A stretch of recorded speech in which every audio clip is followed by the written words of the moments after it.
다른 이슈 볼게요. 요새 제일 뜨거운 이슈. 김포는 경기도 김포시에 남을 것인가, 서울특별시 김포구로 갈 것인가. 요거부터 좀 얘기해 보죠. 저 오늘 아침에 조간신문 보니까 이승환 국민의힘 중랑을 당협위원장은 땡땡하고 얘기가 나왔더라고요. 네. 반대한다고? 반대는 아니고 신중론. 신중론? 맨 처음에 네. 김포 얘기만 나왔을 때만 해도 그렇게 좀 어떻게 보면은 피차 윈윈 할 수 있는 거다. 왜냐하면은 김포에 대한 얘기는 김동연 지사가 먼저 꺼낸 거거든요. 김동연 지사가 경기 남북도 예, 이제 나누면서 그 부분에 대해서 김포 시민들이 우린 차라리 서울이 낫다라고 하면서 얘기가 불거진 거고 그걸 우리 당이 받은 겁니다. 그런데 김포는 거기에 이제 우리가 만약에 서울이 김포를 편입하게 되면은 항구 도시로 나아갈 수 있다는 강점이 있고 항구 도시 거기에 이제 바다가 있으니까요. 예, 그 세계적으로 큰 수도들은 바다를 끼고 있으니까 항구 도시로 나아갈 수 있다. 그리고 이제 쓰레기 매립장 문제를 해결할 수 있다. 그리고 5호선 확장 문제까지도 같이 거론해서 할 수 있는데 그러고 나서 갑자기 뜬금없이 구리, 광명, 하남 이런 곳 얘기가 나왔어요. 그게 뭐 이제 언론 단독으로 나와서 아직 당에서는 확인되지 않은 것 같은데 구리시가 바로 저희 중랑구 옆에 있거든요. 옆에 있는데 구리시가 만약에 서울로 편입된다고 하면은 구리와 서울의 차이는 언덕 하나 거리 하나의 차이예요. 그런데 신축 아파트 같은 경우는 구리시에 다 몰려 있고 그리고 이미 신축 아파트 가격은 구리나 남양주가 더 비싸졌어요. 그럼에도 불구하고 사람들이 그 경계선인 중랑구에 사는 이유는 서울이라는 마지막 심리적 마지노선이 있어요. 그리고 또 여기에서 서울 교통 체계를 이용해서 거기가 6호선의 종점이거든요. 서울 시내에 통근을 좀 더 편리하게 할 수 있다. 이런 장점이 있는데 근데 만약에 이거를 서울로 편입하게 해버리면은 어떻게 생각하냐면 그 부동산의 심리적 마지노선이 무너져요. 여태까지 내가 공의 번호를 쓰고 서울에 머물러 있었다는 그러한 부분에서 어떻게 보면 상실감을 느끼게 되고 그리고 교통망 자체를 또 구리나 남양주까지 이어지게 되면은 서울 시민의 끝자락에 살고 있는 외곽에 살고 있는 사람들이 마지막 메리트마저도 없어지는 거예요. 저는 그래서 이런 부분은 지역 정치인이기 때문에 좀 더 이기적으로 생각해야 되고 중랑구 주민들의 마음을 좀 더 반영해야 된다. 그래서 구리와 이쪽을 더 얻자고 이 서울 외곽 주민들의 마음을 잃게 된다면은 어떻게 보면 더 큰 것을 잃게 되는 방안이 될 수 있다. 그래서 조금 더 신중해야 된다. 저는 이렇게 생각합니다. 알겠습니다. 유정 의원은 어떻게 봅니까? 요 서울 메가시티론. 저는 좀 뜬금없다고 생각했어요. 차라리 이제 차라리 메가시티로 시작을 했으면 나왔겠죠. 뭐 지역 소멸이 언급이 되고 메가시티가 나오고 그 와중에 뭐 서울권에 메가시티를 만들 건데 김포를 먼저 할 거고 이런 흐름이었다면 아마 그 흐름 과정에서 시민들도 많이 이해를 했을 텐데 갑자기 나왔잖아요. 당장 이렇게 서울 내부에 비교적 소외된 지역에서도 말 나오고 경기권의 다른 곳들 그러면 우리는 이야기라는 이야기가 당장에 나오잖아요. 지금 뭐 하남, 구리, 뭐 광명, 그렇죠. 고양 뭐 얘기 다 그리고 나와요. 제가 이제 주변 김포 지인들의 이야기를 평소에 들어보면 뭐 교통 관련해서 참 고생을 많이 하셨거든요. 근데 서울시 김포구가 된다고 해서 그 직장이 김포로 옮겨가는 것도 아니고 교통 혼잡이 꼭 그 편입이 되어야만 해결되는 문제도 아니잖아요. 차라리 5호선 연장이라든지 뭐 전용차로 신설이라든지 그 기존 이슈가 있단 말이에요. 그런 쪽으로 집중을 하면 좋지 않았을까 싶어요.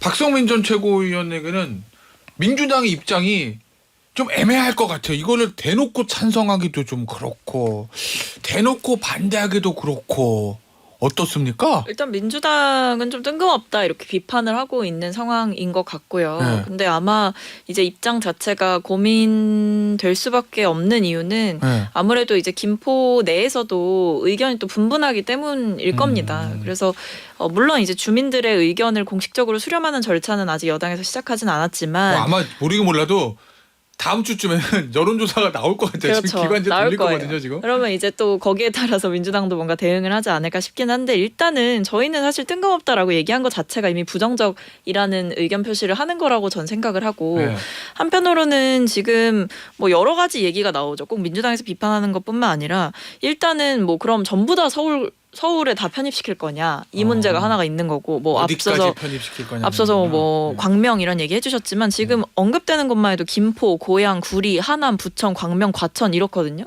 그럼 이 서울 생활권에 인접한 경기도 지역들을 다 서울로 편입시킬 거냐 모두의 서울화 이런 거냐 이런 생각이 들어서 뭐 그렇게 좋은 전략은 아닌 것 같다라는 생각도 들고 서울 내에 있는 정치인들이 반발하는 이유 중에 하나가 이제 서울에 있는 이 지방세를 어떻게 분배할 거냐 이 문제가 또 나오는 거죠. 네. 그래서 김포 지역이 만약에 편입되게 되면 김포 지역에 가야 되는 이제 세금이 생겨나는 거고 그렇기 때문에 다른 지역이 불이익을 볼 수 있다. 이 논리가 지금 원외 위원장들 사이에서 나오는 거거든요. 예. 그래서 여러 면에서 봤을 때 제가 봤을 때 이거는 그 강서구청장 보궐선거 때 뭐 빌라를 아파트로 이 슬로건 내걸고 좀 실패했잖아요. 그거의 시즌 2인 것 같아요. 그러니까 김포를 서울로라는 것 자체가 그때도 이제 빌라에 사는 사람들이 뭐가 문제냐. 그러니까 주거 환경 상관없이 다 잘 살 수 있게 만드는 게 정치의 역할이지 빌라를 무조건 아파트로 만들어주는 게 성공의 척도가 아니다. 인 것처럼 김포를 무조건 서울로 만드는 게 성공의 척도는 아닌 거죠. 결국 이게 뭐 여당에서는 김기현 대표나 여당에서는 아 이거 올해 정책적으로 준비하는 거지 이거 총선용으로 기획된 거 아니야라고 얘기는 하지만 어찌됐건 총선 전에 이 수도권에 대한 메가 이슈가 터졌으니까 뭐 아직 총선 좀 많이 남긴 했지만 영향을 우리가 생각 안 할 수 없잖아요. 네. 이승환 위원장 본인이 중랑을 당협위원장이라는 거 빼고 네. 그냥 여권의 정치인이라고 전체 판을 본다고 가정하면 이거 여권에 도움되는 이슈입니까 아닙니까? 총선만 생각하면. 물론 디자인을 잘 해야겠죠. 네. 디자인을 잘 해야 될 텐데 근데 서울의 외곽 지역에 네. 정말로 역차별받는 서울 구들이 많아요. 중랑구만 하더라도 네. 김재석 도봉갑 위원장도 좀 부정적인 얘기를 했더라고 그럼요. 인터뷰에. 근데 중랑구가 더해요. 그래요? 중랑구는 백화점이 없어요. 네. 예식장이 없어요. 룸이 있는 한정식집이 없어요. 진짜요? 네, 오히려 이걸 찾으러 옆으로 구리로 나가요. 정말요? 그리고 뉴타운 시절에 그 뉴타운 박원순 시장 때 뉴타운 출구 전략이라고 하면서 뉴타운 지정됐던 곳들을 다 해제하고 거의 한 곳만 남았는데 네. 그래서 신축가 재건축 재개발 신축에 들어오지 못했어요. 네. 그래서 사람들이 어쩔 수 없이 중랑구 바뀐 구리 남양주로 나가고 해서 인구가 줄어들게 된 건데 네. 근데 구리까지 편입해 줄게라고 하면은 그때 쫓겨나간 사람들 또 그럼에도 불구하고 지켜서 살아왔던 사람들의 이 심리적 형평성은 어떻게 할 건데요? 그럼 그 얘기는 총선표로 생각하면 네. 편입 대상이 되는 서울 주변 도시들은 플러스가 될 수도 있으나 네. 기존의 서울 외곽에서는 오히려 마이너스가 될 수도 그죠. 위험성도 있다. 그죠. 근데 김포와 또 구리는 또 케이스가 좀 다르다고 생각해요. 네. 그래서 그런 케바케로 가야지 네. 이게 일괄적으로 메가시티 이번에 한번 해보자라고 하는 것보다는 좀 이렇게 하나 둘 케이스들을 늘려가는 방식으로 가는 게 좋지 않나 그렇게 생각합니다. 그럼 좀 조심스럽게 다뤄야 된다 이런 입장이시죠. 네네. 류종 의원. 네, 성남 이제 분당이잖아요, 지역구. 그렇죠. 성남에서 이 얘기 나옵니까? 성남에선 이런 이야기가 그렇게 많이 나오지는 않는 것 같아요. 성남 자체는 이제 원하신다면 제가 이제 적극적으로 발언하겠지만 네.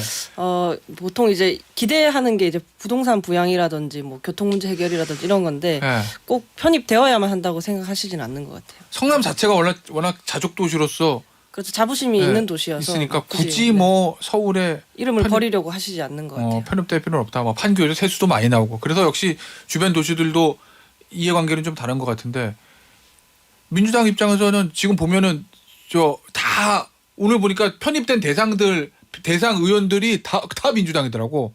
한 명 정도만 빼고 지역구가 네. 어떻습니까? 그 계산 안 할 수가 없잖아요. 일단 뭐 뜬금없다라는 이제 반응은 내걸었지만 지금 이게 뭐 복잡하겠죠. 예, 왜냐하면 여당에서 들고 나온 이슈인데 저희도 하겠습니다라고 하기도 뭐하고. 마냥 받기도 뭐하고 마냥 반대하기도 뭐한 이슈죠. 네. 그러니까 무조건 안 된다라고 하기에는 이제 지역의 여론이 신경이 쓰이는 거고 네. 그렇다고 무조건 받자니 뭔가 여권의 속셈이 좀 뻔해 보이는 거고 사실 지금 이 얘기가 나온 시점이 뭐 김기현 대표께서는 그동안 뭐 많은 준비를 했고 고민을 했다라고 하시지만 네. 뜬금없잖아요. 그러니까 이런 메가시티 플랜 이런 거는 한 번에 나오는 건 절대 아니거든요. 그러니까 몇 차례 뭐 회의도 하고 그걸 통해서 간간히 계속해서 메시지가 나왔어야 되는 게 인지상정인데 이게 지금 언제 나왔냐 보면 인요한 위원장이 던진 그 영남 스타 수도권 출마론 있잖아요. 네. 그거 나오고 나서 나온 거잖아요. 네. 근데 그 당사자가 사실 김기현 대표 아니세요? 그 저 이명박 위원장이 네, 영남 꼽긴 스타 했어요. 네. 이른바 뭐 국민의힘 안에서는 영남 스타 의원이신데 네. 그러니까 본인이 이제 수도권 출마를 하냐 마냐가 이제 정치권의 주 이슈였던 게 지금 이틀이 안 됐거든요.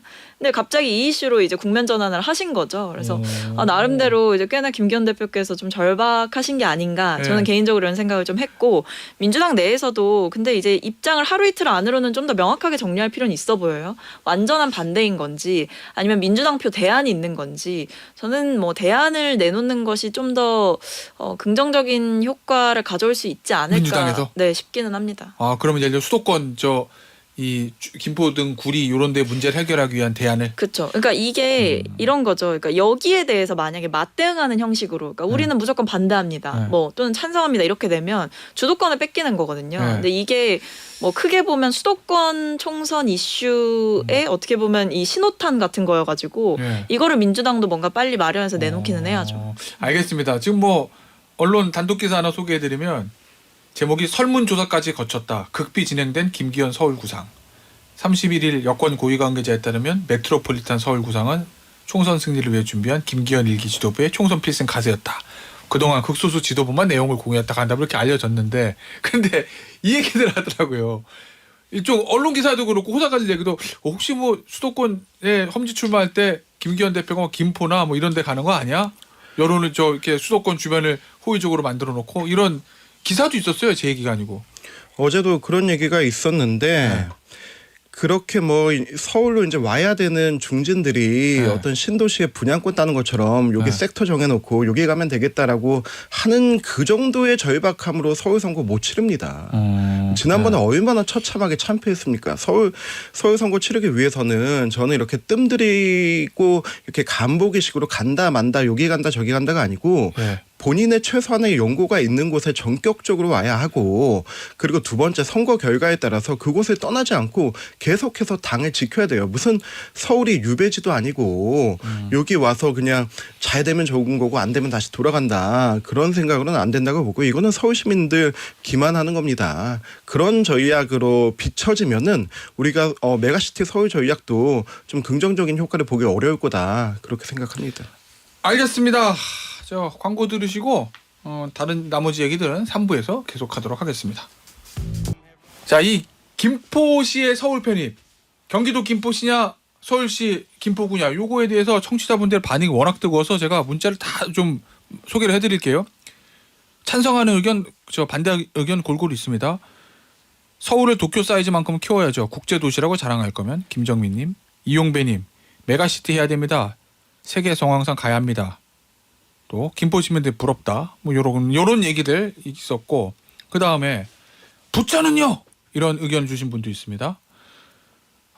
다른 경기권도 해달라고 다들 난리 날 건데 어떻게 하시려고 그럽니까? 라는 얘기도 있었고 서울시 김포구, 서울시 대구구, 서울시 부산구 다 합시다. 라는 의견도 있었고 앞전 총선 때는 남녀 갈라치기라더니 이번 총선은 수도권 지역 갈라치기라 작전서였나 보네 하고 이제 부정적인 의견을 주신 분들도 있는데 역시 뭐 의견이 다 다른 것 같습니다. 이거는 본인이 이제 뭐 여당 지지자인지 야당 지지자인지 여기에서도 갈리겠지만 김포 시민인지 아닌지 뭐 다른 지역 뭐 구리라든지 고양 뭐 하남에 사시는 의견 다를 거고 그다음에 서울에서도 중랑이나 도봉에 사시는 분하고 또 강남에 사시는 분의 의견들 다를 거기 때문에 정치권에서 잘 좀 해결을 하겠죠. 예? 그렇게 봐야 될 것 같습니다. 좀 이 이슈는 여기서 끝날 것 같지 않으니까 몇 번 더 저희가 얘기할 것 같아요. 예.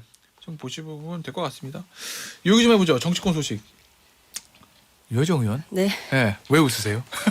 제가 뭐 물어볼지 알죠. 정의당 얘기를요? 예. 예. 네. 정의당과 녹색당은 어떤 관계입니까? 합당인 듯 아닌 듯 뭐 합당 같기도 하고 아닌 것 같기도 하고 총선 때 그러니까요. 만났다가 총선 끝나면 헤어진다고 그러고. 예. 그러니까요. 그 보통 이제 녹색 정의연합을 이제 하겠다라고 네. 하시는데 또 들어보니까 합당은 아니고 뭔가 네. 선거 뭐 연합 정당을 뭐 어떻게 하겠다라는데 문제는 뭐 이렇게 하든 저렇게 하든 간에 녹색당 후보는 이쪽에 왔다가 네. 총선 끝나면 돌아가신다라는 거예요. 네. 그 뭐 비례 뭐 1, 2번 중에 하나를 받겠죠 아마 공천을 받아서. 예. 그래서 보면서 무슨 그러니까 녹색당은 원내 진입이 목표이기 때문에 그런 선택을 할 수 있어요. 근데 녹색당으로서는 땡큐죠. 녹색당의 총선 방침이 왜 우리 정의당의 재창당 방침이 돼서 왔지? 네. 하는 생각이 문득 드는 거예요. 그렇잖아요. 그 이야기를 듣고 시민들께서 사실 정의당 혁신했다, 재창당 맞다 인정을 해주셔야 되는데 그런 내용은 저는 전혀 아니라고 보거든요.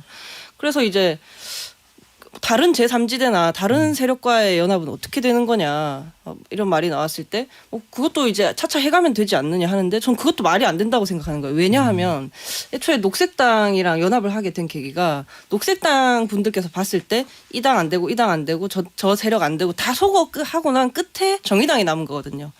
그래서 그래요? 연합을 한 거예요. 네. 그런 다음에 정의당의 선택의 대상이 돼버린 거예요. 이제 남았으니까 저희가 그래서 그 다음에 그런 상황에서 다시 누구랑 이야기를 해 나가겠다고 하면 그 받아들여질까요 그게? 저는 안 될 거라고 보거든요. 그리고 이렇게 꽉 막힌 상태의 녹색 정의 연합 플랫폼을 또 그 다른 세력들이 그렇게 매력적으로 봐줄 것인가 하는 문제도 있고 그래서 이제 명분도 없고 실익도 없는 거죠. 좀 죄송한 말이지만.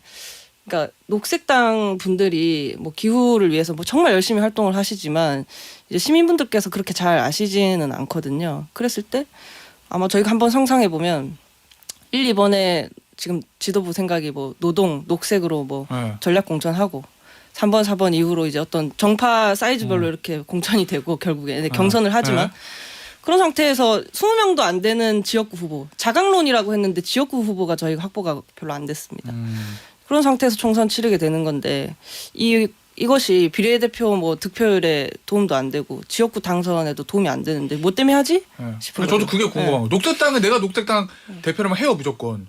근데 정의당한테 이게 뭐가 좋지? 왜냐면 완전히 합당한 것도 아니고 뭐 왜 하는 건지 이정미 대표가 왜? 좀 허겁지겁 이렇게 그냥 쫓아오느라 바쁘신 거 아닌가 싶어요. 예를 들면 이런 거예요. 예를 들면 장혜영 의원하고 류호정 의원이 뭔가 저 세 번째 권력 이슈를 주도하잖아요. 정의당 내에서. 그리고 박원석 전 의원과 김종대 전 의원도 또 이제 다른 이슈를 주도하는 측면이 있잖아요. 거기 주도권을 뺏길까 이거라도 해야 되겠다 뭐 이런 측면이 있는 거예요? 그런 거라기보다는 이제 정의당이란 걸 배로 비유하자면 이제 소위 진성 당원들의 어떤 자존심이랄까요? 이런 마음도 고려를 해야 되는 거죠. 이 배가 너무 소중한 거예요. 저도 이해해요. 근데 이게 이제 가라앉고 있는 거죠. 그러면 저는 다 데리고 나가서 탈출해서 3배로 올려타서 새로운 항해를 하자라고 생각해야 한다고 그런 리더십이 필요한 시기라고 생각을 하는데 이 배가 너무 소중한 나머지 같이 가라앉고 있는 것 같은 거죠. 그래서 결국에 이 연합을 지속하면 뭐 한 1월, 2월쯤까지 기다렸다가 혹시 민주당이랑 뭐 조금 선거 연대를 좀 더 해가지고 민주대연합으로 옛날 그 방식으로 돌아가려는 거 아닌가 싶기도 하고 혹시 이제 진보 정당 간에 그러니까 기존의 정당 간에 이제 뭐 진보당이라든지 이런 것들이랑 연합을 하게 되면 그건 사실 민주노동당으로 돌아가겠다라는 거거든요. 그러니까 어떤 선택이 됐든지 간에 과거의 어떤 장면들을 생각하면서 진행을 하고 있는 것 같아요. 알겠습니다. 민주당 얘기부터 먼저 하고 이제 국민의힘 얘기할게요. 네. 자객 공천이라는 얘기 슬슬 또 나오기 시작하던데. 예. 늘 나오죠. 왜냐면 이른바입니다. 저 앞서 이현욱 의원과도 잠시 얘기 나왔지만 강성 당원들이 만든 것 같은 명단. 비명계 의원 지역구에 누가 있고 이렇게 원외 당협위원자 매치업 시켜가지고 뭐 여론조사 돌리고 막 이러잖아요.